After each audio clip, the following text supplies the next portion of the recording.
warahmatullahi wabarakatuh.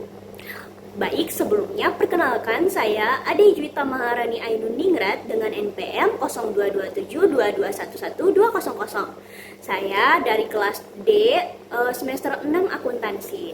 Di sini saya mendapat tugas mata kuliah di mana mata kuliah akuntansi keuangan lanjutan untuk membuat video penjelasan mengenai akuntansi untuk operasi cabang dan juga agen.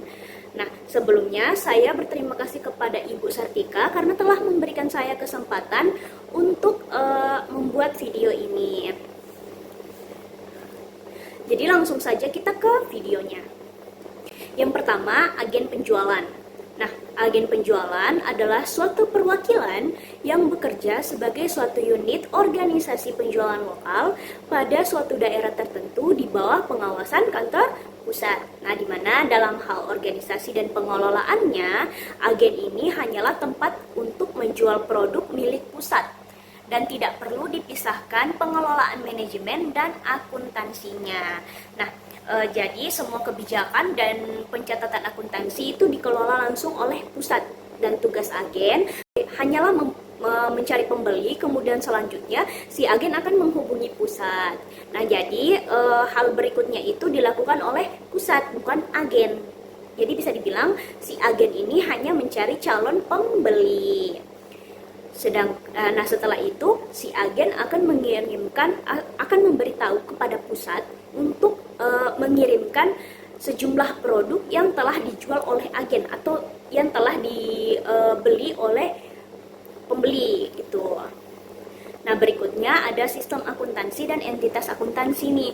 Seperti yang saya katakan tadi bahwa agen penjualan itu umumnya tidak mengelola sistem akuntansi keuangan, melainkan hanya menyimpan catatan yang cukup dalam menjalankan usahanya. Nah, jadi kantor pusat sendirilah yang mengelola sistem akuntansi, sedangkan transaksi-transaksi agen dicatat oleh kantor pusat. Jadi apapun yang terjadi dalam kantor agen, yang mencatat adalah pusat. Mau dia membeli ini, membeli peralatan, mau membeli apapun, itu dicatat oleh pusat. Sebentar saya akan memberikan contohnya. Nah, agen penjualan maupun cabang itu bukan merupakan entitas akuntansi atau badan hukum yang terpisah.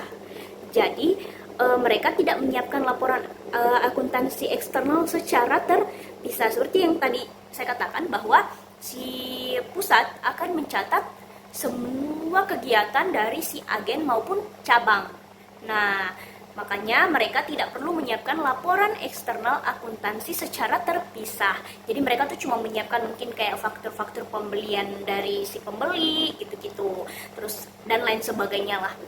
Nah, berikutnya akuntansi untuk agen penjualan.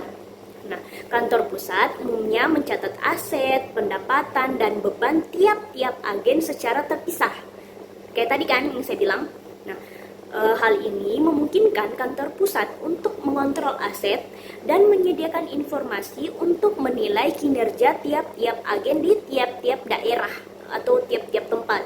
Nah, kantor pusat mencatat transaksi agen berdasarkan faktur penjualan, catatan penggajian, dan dokumen voucher kas kecil yang disediakan oleh agen penjualan. Jadi si agen penjualan tadi itu cuma menyiapkan 3 dokumen ini, kayak faktur penjualan, catatan penggajian, dan juga dokumen voucher kas kecil yang disediakan oleh agen penjualan. Jadi si kantor pusat itu mencatat transaksi 3 ini tadi yang disiapkan oleh si agen penjualan, yang diberikan oleh agen penjualan. Nah, transaksi lainnya dapat dicatat berdasarkan dokumen sumber lain yang diserahkan ke pihak eksternal secara langsung ke kantor pusat. Misal, perusahaan yang memberikan jasa gas, listrik, air, dan telekomunikasi ke agen dapat mengirim tagihan langsung ke kantor pusat. Contohnya nih, contoh kecil, sebuah sebuah agen itu memakai listrik kan pastinya. Nah, jadi tagihan listriknya itu enggak ditagih ke agen, tapi ditagihnya ke kantor pusat, seperti itu.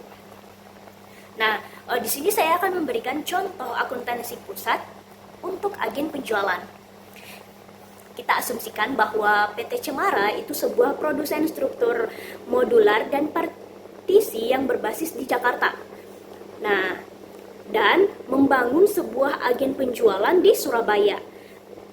Ayat-ayat jurnal untuk mencatat transaksi-transaksi agen penjualan yang khas pada kantor pusat diilustrasikan pada slide berikutnya ya. Jadi bisa kita lihat di sini misalnya transaksi yang pertama nih, menyewa tanah untuk fasilitas penjualan.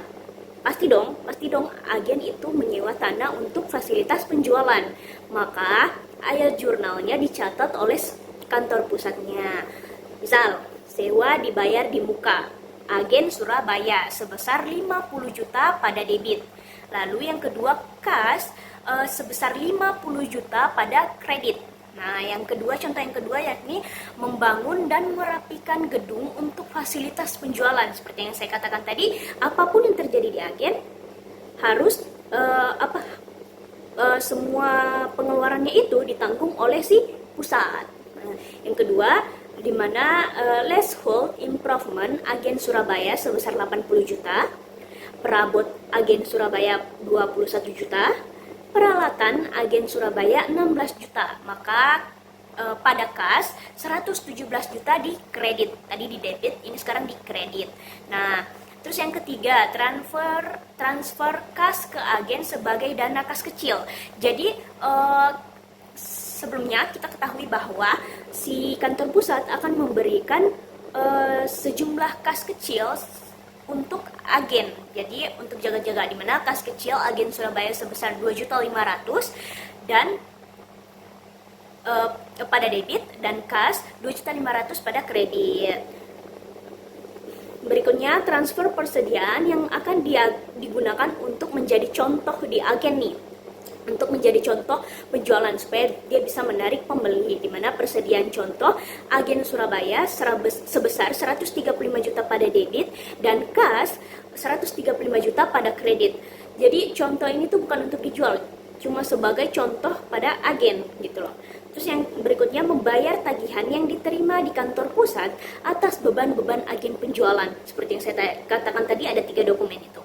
Nah, yang pertama beban utilitas sebesar 1.100.000, beban kantor 800.000, beban asuransi 2 juta, beban perjalanan 1.400.000 dan beban iklan 2.700.000, di mana pada kas sebesar 8 juta. Nah, berikutnya membayar gaji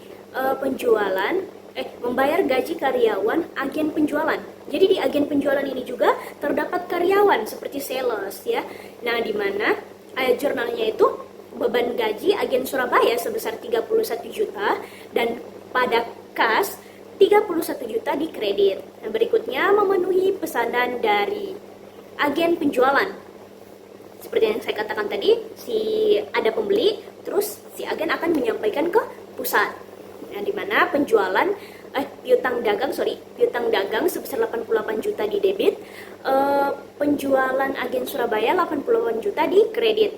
Terus beban harga pokok penjualan 56 juta pada debit dan persediaan 56 juta pada kredit. Berikutnya, mengganti kembali dana kas kecil agen penjualan, di mana beban kantor Rp420.000 pada debit, beban perjalanan 1.200.000 pada debit, beban tenaga kerja sementara 750.000 pada debit, dan kas 2.370.000 pada kredit.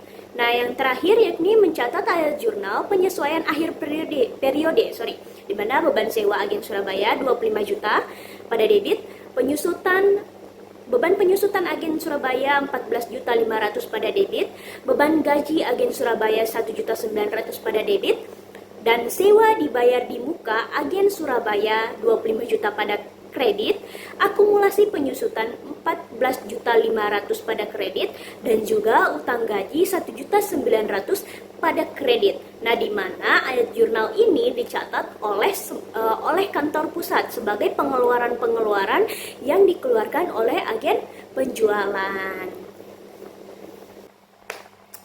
Baik, itu saja penyampaian materi dari saya. Apabila ada kekurangan mohon dimaafkan. Terima kasih. Love you all.